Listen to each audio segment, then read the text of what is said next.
Eh bien bonjour, enchanté, Benoît Malkrovitch, dirigeant et fondateur de Proactive, société de cybersécurité installée dans les Hautes-Alpes depuis février 2018. Et donc nous on propose un boîtier qui va faire un audit automatisé sous format d'abonnement, qui va vous permettre de surveiller votre parc informatique et de détecter les vulnérabilités qui pourraient exister et qui apparaissent chaque jour au sein de vos équipements. On est une entreprise qui démarre tout juste, on a à peine 3 ans d'existence. On est malgré tout 8 salariés présents dans l'entreprise, épaulés par 2 prestataires sur Paris. On a eu la chance de pouvoir recruter des talents intéressants qui ont choisi de venir s'installer dans les Hautes-Alpes. Alors moi j'ai choisi de m'installer dans les Hautes-Alpes il y a 12 ans pour des raisons plus particulières de cadre de vie. Je suis parapentiste et snowboarder et l'idée étant de déménager de Paris pour venir s'installer dans les Hautes-Alpes était assez claire. Et j'ai pu éprouver la capacité de pouvoir échanger et de pouvoir s'intégrer dans un tissu économique local qui était très intéressant, parce qu'on a beaucoup de visibilité en fait en étant à l'écart des grandes métropoles.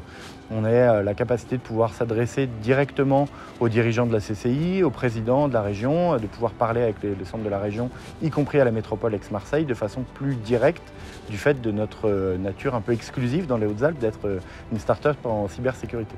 Le profil de l'équipe aujourd'hui qui nous ont rejoints sont des gens qui partagent tous cette volonté de vouloir travailler avec un cadre de vie alpin, tout en mariant en plus leurs expertises techniques dans le monde de la cybersécurité. C'est une vraie réussite. On s'est rapproché très vite de la CCI qui nous a accompagnés à Slush, le concours des startups en Finlande. On a été mis en relation assez vite avec le fonds Turenne Capital qui gère aussi les fonds européens d'investissement et Cap Création qui nous soutiennent, qui ont été présents à notre première levée de fonds et nous soutiennent donc aujourd'hui.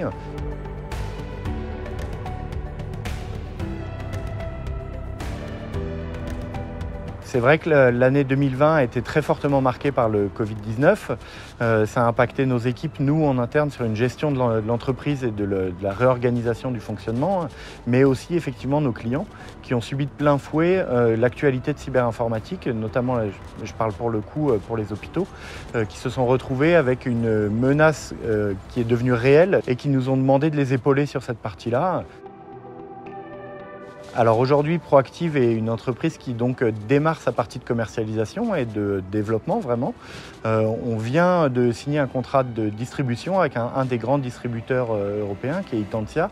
L'idée étant de faire grandir donc cette mécanique de commercialisation en étoffant l'équipe pour pouvoir garder toujours cette longueur d'avance sur la partie technologie et proposer des nouvelles fonctionnalités qui sont demandées par nos clients, mais aussi sur la partie sales et pouvoir démarrer la commercialisation dans d'autres pays et attaquer notamment l'Espagne et l'Allemagne rapidement au courant de fin d'année ou au courant d'année prochaine.